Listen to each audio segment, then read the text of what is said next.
Seja muito bem-vindo a mais um culto online da Paz Church Sintra, em Portugal. E hoje eu gostaria de falar com vocês acerca de um personagem que para mim sempre falou muito, que é o Caleb.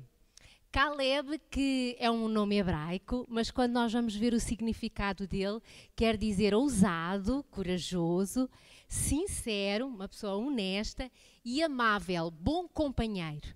E eu sempre gostei muito de Caleb, desde os meus tempos de criança, porque eu sempre gostei de aventuras, sempre gostei de heróis. E eu lembro-me na escola dominical, na classe entre os 10 e os 12 anos, se eu não me engano, o nome da nossa sala de escola dominical era Geração de Caleb, era assim, dava-nos aquele poder, aquela ousadia de dependermos de Deus e sabermos que em Deus nós seríamos vencedores em todas as batalhas. E hoje eu gostaria de falar com vocês acerca de Caleb, porque nós muitas das vezes já o vemos como um dos espias que foi enviado para ver a terra prometida, para saber como é que era a terra, mas é bom que nós voltemos um pouquinho atrás e nos lembremos que ele nasceu numa altura em que não era muito agradável nascer-se israelita. Ele nasceu como escravo no Egito, de uma família que já estava na escravatura também. E uma coisa muito interessante é de que do lado de mãe ele era completamente judeu. A mãe dele era realmente da tribo de Judá. Mas o pai, ele era filho de Jefoné, que era quenezeu. Ora, os quenezeus não eram nenhuma das tribos israelitas. Os quenezeus faziam parte de povos descendentes de Esaú. Quem se lembra? Esaú, irmão de Jacó. Então, o pai dele era quenezeu, eram povos nómadas que viviam entre a terra de Canaã e o Sinai, ali no deserto, iam viajando ao longo de toda aquela área e por algum motivo, nós sabemos que naquela altura várias razões eram pelas quais as pessoas se tornavam escravas no Egito. Então, ou por causa de uma dívida, ou por causa de uma briga, ou porque simplesmente foi raptado. Nós sabemos que o pai dele, que não era israelita, era quenezeu, se tornou também parte daquele povo escravo no Egito e de alguma forma casou com uma moça da tribo de Judá. Então, nós vemos aqui um homem que sabemos começou a viver como israelita, porque se eles saíram do Egito e ninguém da família morreu por causa da 10ª praga, a praga dos primogênitos, nós sabemos então que como família, mesmo o pai, sendo de origem do povo de quenezeu, colocaram o sangue nos umbrais das portas, comeram o cordeiro dentro da casa e foram libertos. Então nós às vezes olhamos para Caleb e fazemos um pouco, achamos que a vida estava facilitada para ele, sempre foi fácil, porque quando nós o ouvimos pela primeira vez ou quando começamos a ouvir mais acerca dele, a informação que nos passa é de que ele era um príncipe de Judá. E por isso nós às vezes esquecemos que este príncipe de Judá teve uma história complicada. Era príncipe ou autoridade dentro da tribo dele, mas nasceu a aprender a fazer tijolos para as construções de Israel. E, de alguma forma, teve que lutar também um pouco para que fosse olhado como um verdadeiro israelita, apesar de os pais ser um casamento entre dois povos diferentes. Olhem só em Números 13, no versículos 2 e 3, Deus aparece a Moisés, eles já tinham saído do Egito há cerca de 1 ano, estavam às portas da terra prometida e Deus vem falar com Moisés e diz o seguinte: envia homens que espiem a terra de Canaã, que eu hei de dar aos filhos de Israel. De cada tribo de seus pais enviareis um homem, sendo cada um príncipe entre eles. E enviou-os Moisés do deserto de Parã, segundo a ordem do Senhor.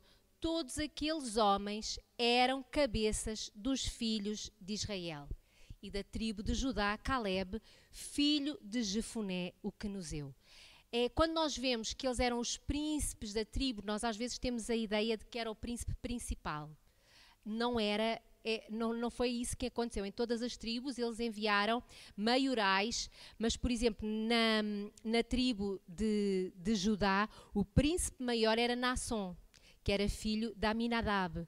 Então nós vemos que foram escolhidos, não o principal, digamos assim, mas um dos muitos líderes de cada tribo, de vários líderes de cada tribo, um que de alguma maneira chamasse a atenção, fosse um homem ousado, porque eles iam espiar a terra. Para ir espiar a terra onde estava o povo inimigo, era preciso ser corajoso, era preciso ser ousado. E nós vemos que Caleb, que na altura teria 40 anos, ele já tinha encontrado o seu lugar na sua tribo, e não foi o facto de ser filho de um quenezeu que o limitou. Ele sabia que Deus estava com ele. Então, num momento crucial, Deus chama Moisés e diz: é para escolheres homens líderes, homens ousados. E a tarefa estava bem definida. Dizem Números 13, do versículo 17 ao 20, Moisés está a explicar aos 12 espias, um de cada tribo, qual é a tarefa deles. E diz o seguinte: subi por aqui para o lado do sul e subi à montanha. E vede que terra é e o povo que nela habita, se é forte ou fraco, se pouco ou muito, e como é a terra em que habita, se boa ou má. Quais são as cidades em que eles habitam, se em arraiais ou em fortalezas? Também como é a terra, se fértil ou estéril, se nela há árvores ou não. Esforçai-vos e tomai do fruto da terra. Então esta era a tarefa deles. Vocês vão para ver como é que são os habitantes, como é que são as cidades, como é que é a terra. Deus já tinha dito em Números 13, no versículo 2, a Moisés: envia homens que espiem a terra de Canaã, que eu hei de dar aos filhos. O Senhor Jesus, ele já tinha dado a promessa, Deus já tinha dado a promessa: eu vou dar a terra prometida. O que eu quero que vocês façam é que a espiem, para vocês saberem como entrar nela, com quem é que vão ter que lutar, o que tipo de terra é que é. E eles cumpriram a tarefa. Os 12 homens das 12 tribos foram todos, tiveram coragem, ousadia, meteram-se no meio das cidades, andaram pelos terrenos. A gente sabe que eles entraram na parte da agricultura, porque sabemos que eles levaram cachos de uvas. Então eles foram ousados. E eles voltaram e disseram então, responderam à pergunta que lhes tinha sido feita. Vejam e digam-nos o que é que vocês viram. Então, Números, no capítulo 13, 27 a 29, diz o seguinte: fomos à terra a que nos enviaste, e verdadeiramente mana leite e mel, e este é o seu fruto. O povo, porém, que habita nessa terra é poderoso, e as cidades fortificadas e muito grandes. E também ali vimos os filhos de Anak. Os amalequitas habitam na terra do sul, os heteus, os jebuseus e os amorreus habitam na montanha. E os cananeus habitam junto do mar e pela margem do Jordão. Então Deus disse: vejam a terra e voltem com as respostas dadas. Eles fizeram isso. A pergunta nunca foi: vejam para saber se vão conseguir vencer. Deus disse: eu vou dar a terra que prometi. Vejam como é que é a terra. Só que eles viram e quando voltaram, as conclusões foram diferentes. E aqui nós precisamos de ver que a nossa maneira de olharmos para Deus é que faz a diferença. Aqui não é se eu acho que eu consigo ou se eu acho que eu não consigo. Aqui é, se eu sei se Deus é por mim, que Deus está comigo ou não. O que nos dá força para continuar é Deus. E vejam só como é que nós encontramos isso entre a diferença de Caleb com o seu companheiro Josué e os outros 10 espias. O povo começou a ficar nervoso porque os espias voltaram e disseram, olha, as cidades são fortificadas, os povos estão bem armados, são de uma constituição alta, grande. E então o povo começou a ficar com medo e quis voltar para o Egito. Disseram assim, vamos desistir já. Mas Caleb, diz lá em Números 13, 30 e 31, diz assim, Caleb fez calar o povo perante Moisés e disse, certamente subiremos e a possuiremos em herança, porque seguramente prevaleceremos contra ela. Porém, os homens que com ele subiram disseram, não poderemos subir contra aquele povo, porque é mais forte do que nós. Nós hoje não temos que conquistar montes, cidades fortificadas, mas na nossa vida, Deus muitas das vezes fala conosco e diz que tem um lugar para nós. E nós ficamos todos contentes, nós sentimos que é a nossa chamada, que é o nosso lugar, que é Deus que nos está a dirigir. E de repente, assustamo-nos quando vemos que há gigantes nesse lugar ou que simplesmente há outros que querem o mesmo lugar que nós. Nós temos a convicção de que aquele lugar, naquela determinada empresa, é Deus que abriu as portas para nós entrarmos. Então nós entramos no nosso lugar de trabalho e dizemos, era mesmo isto, eu estava a orar para Deus abrir-me um lugar nesta empresa, porque aqui eu tenho possibilidade de crescer. E depois chegamos lá, Deus abriu as portas, a gente entra e o que é que começamos a achar estranho? Temos colegas que não nos ajudam, ou começamos a ver que há disputa para conseguir a promoção. Irmãos, se a terra é boa, é óbvio que outros vão querer. Se no deserto, quando eles saíram do Egito, até chegar à terra de Canaã, eles já foram encontrando povos nómadas, quanto mais eles iriam encontrar povos fortes dentro de uma terra que mana leite e mel. É que nós às vezes pensamos que as coisas, eu queria tanto ir para a faculdade, e queria ir para uma faculdade pública e Deus sabe que eu só consigo ir para a pública. Mas é tanta gente para uma vaga só. É óbvio. Se aquela faculdade é boa, se o curso é bom, se quando nós terminarmos aquele curso temos oportunidade de emprego, é óbvio que nós não vamos chegar lá e não ter ninguém na fila. Nós às vezes somos muito naifes. Deus dá-nos o sonho e depois nós achamos estranho outros quererem as mesmas coisas que nós almejamos. E nós, em vez de nos mantermos firmes e dizemos, nós vamos prevalecer. Este prevalecer é um verbo. Sabem, é aquela sensação que nos dá de que eu coloco os meus pés firmes e quando os outros vêm contra mim, eu mantenho-me de pé. Porque quando está tudo bem, eu não digo assim, eu prevaleci deitado na praia a apanhar banhos de sol. A gente nunca utiliza o verbo prevalecer se estávamos à beira da praia a beber água de coco. Quando é que nós utilizamos a palavra prevalecer?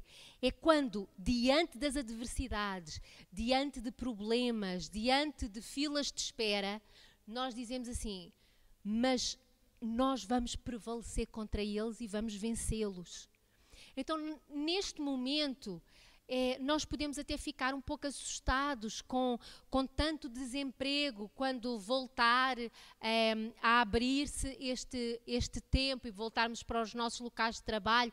De certeza que vai haver muita gente a querer o nosso lugar. É óbvio, se o nosso lugar é bom, há outros que vão querer. Mas aqui é que está. ou eu creio que foi Deus que me colocou ali, ou eu creio que é Deus que me quer colocar num outro lugar, ou então se eu estiver sempre a olhar para as minhas forças e para as minhas capacidades, eu vou sempre dar errado. Eu dou errado quando eu acho que sou gafanhoto diante de gigantes, mas eu também dou errado quando eu penso que sou um gigante ao lado de gafanhotos. Porque não são as minhas próprias forças, não é o que eu sei, não é o que eu posso, é o que o meu Deus prometeu. Quando Samuel visitou a casa de Jessé e foi ungir Davi estava com 16, 17 anos naquela altura.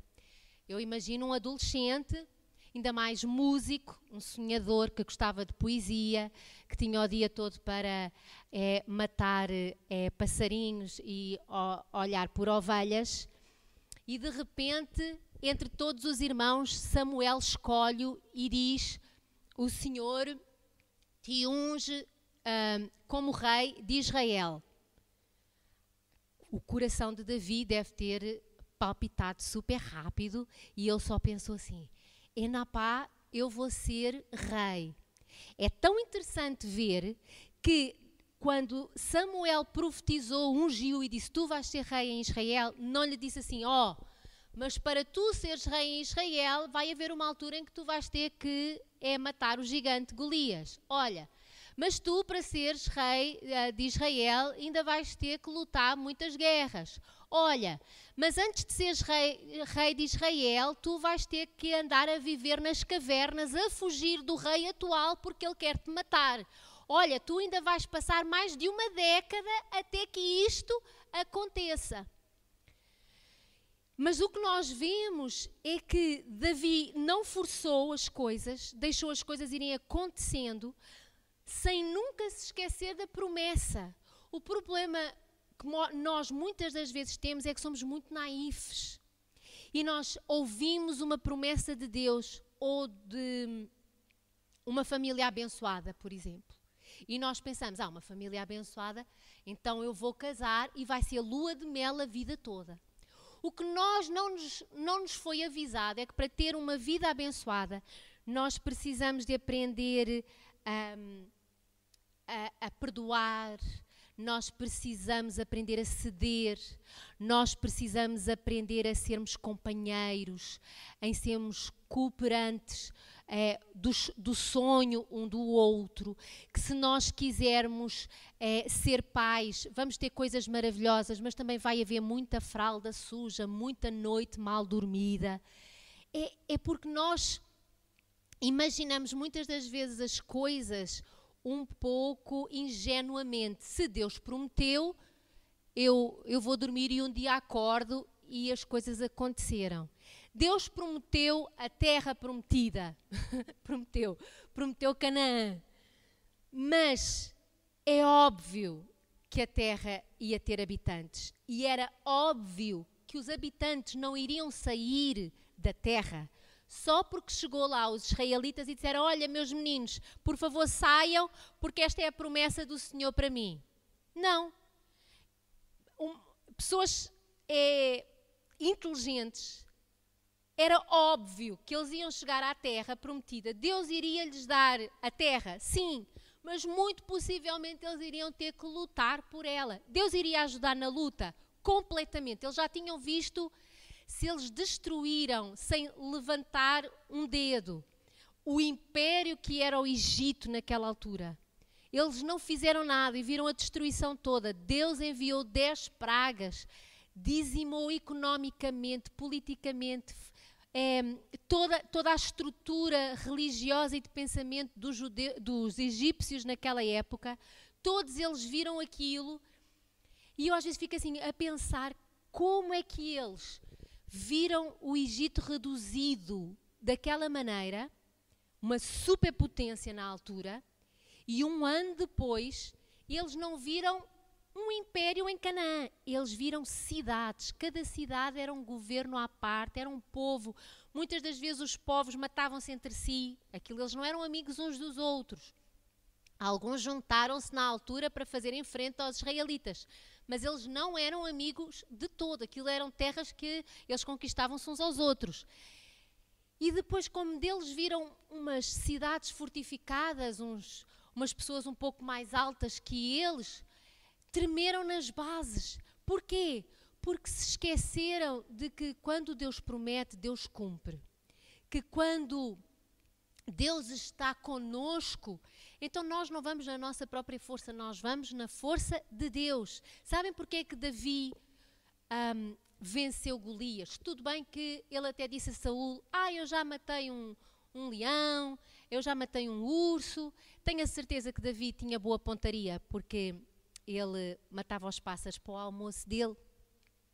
Mas quando ele se chegou ao gigante, ele não disse, olha, eu vou e vou-te matar porque a minha pontaria é ótima. Ele venceu porque ele disse, eu vou contra ti em nome do Senhor dos Exércitos. E é esta postura que nós devemos de ter em tudo aquilo que nós fazemos. Nós precisamos de melhorar os nossos estudos, sim, as nossas aptidões, claro. A maneira de nós nos relacionarmos interpessoalmente, sim. Mas a nossa força, aquilo que nos garante, é a nossa dependência de Deus, é a nossa consciência de que Deus faz, que Deus pode, que se Deus prometeu, Ele vai cumprir. Mas Ele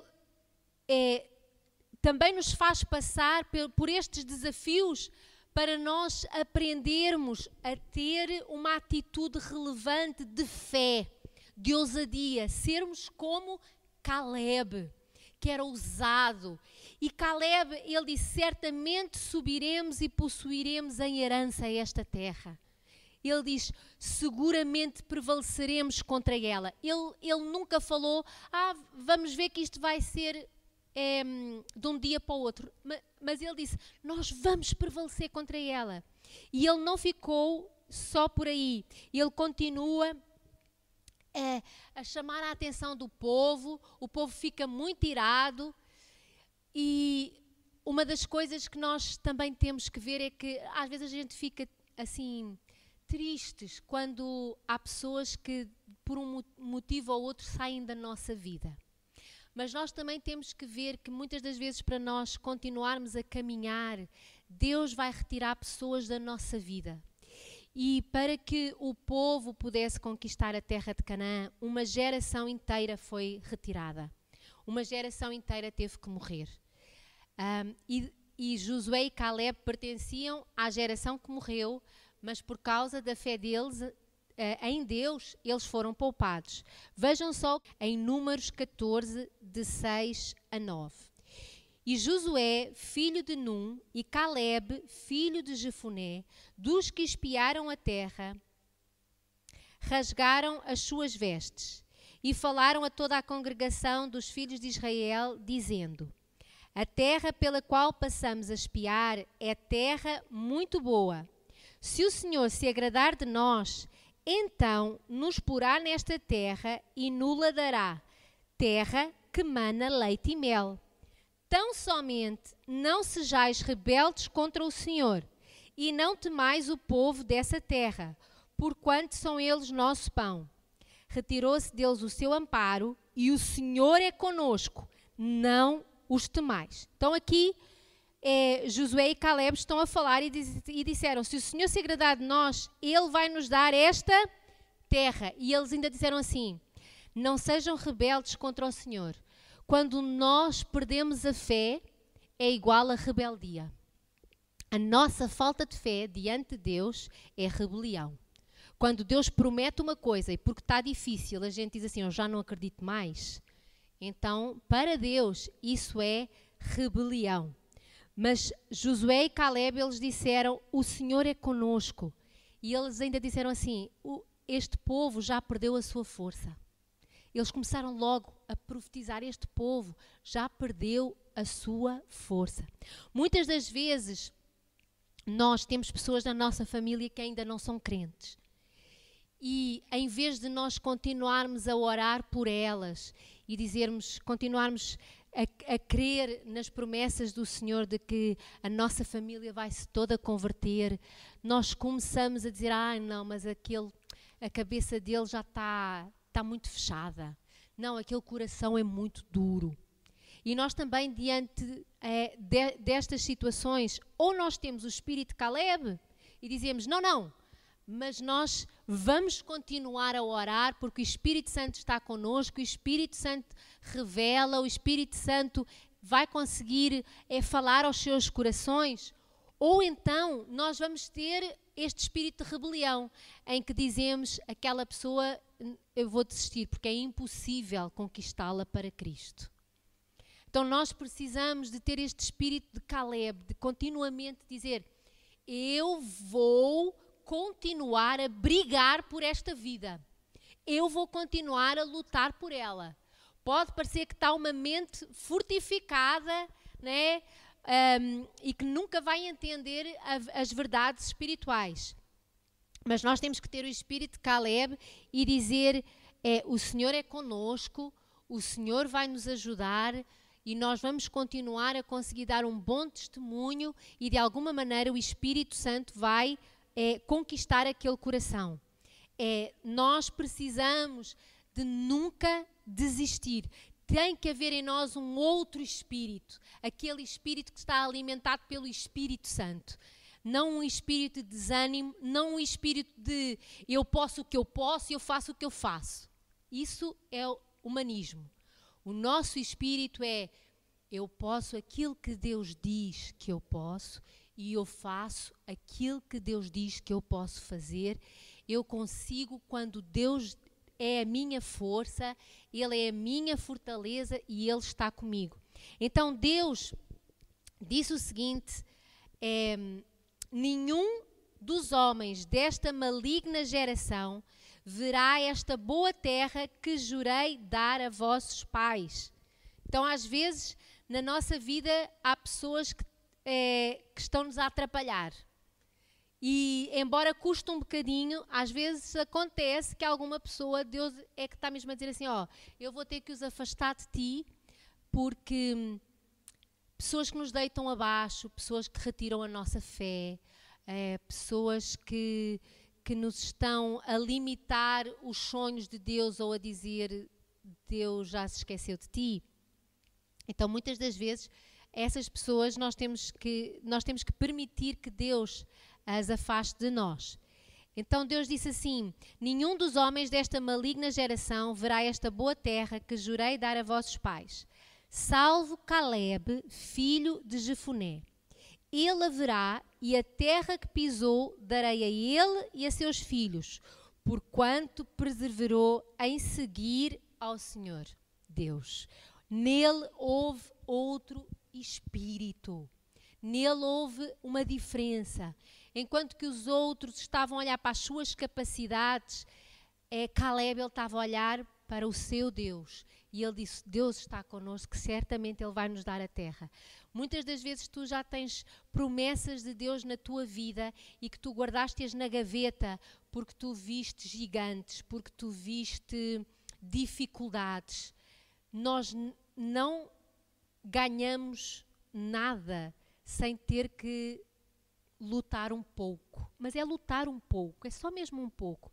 Se eu vejo, eles viveram 40 anos no deserto, a perder tempo, conquistaram Israel, conquistou a terra prometida em 6 anos. Então, mas temos que lutar, temos que estar preparados, não podemos ser naifes ao ponto de pensar que as coisas vão ser sempre fáceis. Mas Josué e Caleb tiveram outro coração. E nós vemos que quando eles entraram na terra prometida, Caleb ele já tinha um olhar num monte que ele gostava muito, que era o Monte de Hebron, que fica a 930 metros de altura em relação ao nível do mar. E era um monte especial, foi onde Sara, a esposa de Abraão, morreu e foi sepultada. E era uma terra super fértil, ainda hoje é terra boa. Tanto é que é uma terra que os palestinianos e os israelitas dividem até aos dias de hoje. E ele quis Hebron, mas Hebron era habitado por pessoas grandes, por cidades fortificadas, mas ele foi e conquistou a terra de Hebron. Hebrom é tão importante que, se vocês olharem depois para a frente, o Davi, ele chegou a habitar em Hebrom e foi lá que a tribo de Judá o ungiu rei, e durante 7 anos e meio Davi já era rei da tribo de Judá, habitando na cidade de Hebrom. Então é uma cidade histórica, tem lá túmulos dos patriarcas, faz parte do património mundial da Unesco. Então Caleb, ele teve um olho visionário. Mas há uma coisa que eu quero falar com vocês para terminar. Ele não quis ganhar a terra só para ele. Os filhos, ele tinha 3 filhos rapazes, o Elá, o Iru e o Naam. Os filhos foram guerreiros com o pai e conquistaram a terra. Foram, lutaram, venceram, e nós sabemos que então a família de Caleb se tornou forte naquela redondeza, e a cidade, especificamente falando, a cidade de Hebrom, ela foi dada aos descendentes de Arão para se tornar uma das cidades refúgio que havia em Israel. O que eram cidades refúgio? Era onde moravam pessoas da tribo de Levi, portanto havia sacerdotes, levitas naquele lugar, e era uma cidade refúgio, era para onde fugiam pessoas que tinham, por exemplo, morto alguém por acidente, e com medo de que o familiar daquele que tinha morrido o matasse, ele poderia fugir e ficava recluso naquelas cidades de refúgio. Mas é tão interessante porque não havia assim tantas cidades de refúgio em Israel, mas Caleb abriu mão de uma cidade que ele lutou para vencer, para conquistar, e ele disse: Senhor, o terreno todo à volta vai ser dos meus filhos, vai ser herança da minha descendência. Mas a cidade de Hebrom, ela vai ser entregue ao Senhor. Ele deu o melhor que tinha à tribo de Levi, aos descendentes de Arão, e ele disse: esta vai ser uma cidade de refúgio, uma cidade para a tribo do Senhor. E nós vemos o coração de Caleb o tempo todo, sempre de honrar a Deus, de saber que tudo aquilo que ele tinha foi Deus que o ajudou a conquistar. Ele não destruiu os gigantes sozinho, Deus estava com ele. E a outra coisa que eu também gosto é quando os homens se preocupam com as filhas. Então, nesta altura em que as filhas não eram assim muito consideradas, quando alguém na Bíblia fez algo pela sua filha, eu digo: pronto, este ganhou os meus pontos. Então ele tinha uma filha chamada Axa, e ele não queria que a filha casasse com qualquer um. Eu acho que os filhos dele já tinham terreno, eram guerreiros, agora estavam a aprender as lides da agricultura e tudo mais, mas ele disse: eu já sei, há uma cidade que eu quero conquistar. Essa cidade chamava-se Kiriat Sefer. E ele disse: eu vou dizer que quem conquistar esta cidade, então eu vou permitir que essa pessoa case com a minha filha. Ou seja, ele queria que a filha já fosse com um dote de uma cidade e casasse também com um homem que fosse guerreiro, temente a Deus, que soubesse que podia entrar nas lutas que Deus iria abençoá-lo. Então, quem lutou para ganhar Kiriat Sefer foi um sobrinho de Caleb, Otniel. Otniel foi, lutou, venceu, e por causa disso, então, o nosso amigo Caleb disse: olha, és um homem digno, tu vais poder casar com a minha filha. E depois é muito interessante que a filha ainda foi pedir ao pai e disse: ó pai, lá na terra que eu recebi de herança não tem muitas fontes de água. Então o pai dela permitiu que ela puxasse também fontes de água para os territórios dela. Então, nós vemos que este era um homem que não estava só a pensar no que é que eu vou ganhar, mas ele quis deixar um legado para os filhos. Ele quis ver os filhos bem casados, tementes a Deus, conquistadores que sabiam que tudo aquilo que eles tinham era Deus que lhes estava a dar, que Deus era com eles. E é tão interessante nós vemos como Deus teve cuidado. Otniel, o genro de Caleb, foi o primeiro juiz da tribo de Judá. Nós encontramos Otniel no livro de Juízes, foi o primeiro juiz da tribo de Judá. Nós temos que nos lembrar que os juízes, quando eram levantados, não eram para as 12 tribos. Nós temos juízes em vários pontos do mapa. E Otniel foi o juiz da tribo de Judá durante 40 anos. Então, realmente, Caleb, ele soube entregar a sua filha a um homem de Deus, temente a Deus, corajoso. E é isso que nós precisamos. As promessas de Deus, elas não são só para nós. As promessas de Deus, elas vão nos levantar, elas vão nos fortalecer, mas nós também vamos ter uma cidade de refúgio, vamos ter um Hebrom, onde Deus pode ser louvado, Deus pode ser honrado, onde as pessoas podem encontrar o refúgio em Deus, onde o nome do Senhor continua a ser exaltado através das nossas vidas, através das nossas ofertas, através da nossa entrega total. E nós também temos que começar a dizer: Senhor, eu quero criar os meus filhos e preparar a minha descendência para viver a grandeza de Deus. Não pensarem que são descendentes de escravos, de ex-escravos, mas saberem que são descendentes de conquistadores, que conquistaram as coisas porque ouviram a voz do Senhor, não temeram e acreditaram. Nós precisamos de deixar isso para os nossos filhos. Nós precisamos de orar até para que os nossos filhos façam casamentos que os levem para mais perto de Deus. Tem que ser uma tarefa nossa. Se não formos nós a fazê-los, mais ninguém o fará. E nós vemos que Caleb teve esse cuidado. Honrar ao Senhor e preparar a descendência dele para que o Senhor continuasse a ser honrado. E independentemente daquilo que nós temos que conquistar, independentemente de quais as promessas de Deus que nós temos ouvido e temos guardado no nosso coração, nós muitas das vezes não sabemos como é que as vamos alcançar. E eu quero te dizer uma coisa: não vamos ser naifes, não vamos ser infantis. Para as alcançar vai haver trabalho da nossa parte. Vai ter que haver perseverança da nossa parte, vai ter que haver ousadia, vai ter que haver oração, vai ter que haver guerra espiritual, vai ter que haver estudo. Mas acima de tudo, vai ter que haver dependência de Deus e nós nos lembrarmos que quando o Senhor promete, encontrando um coração que continua a acreditar, as coisas acontecem.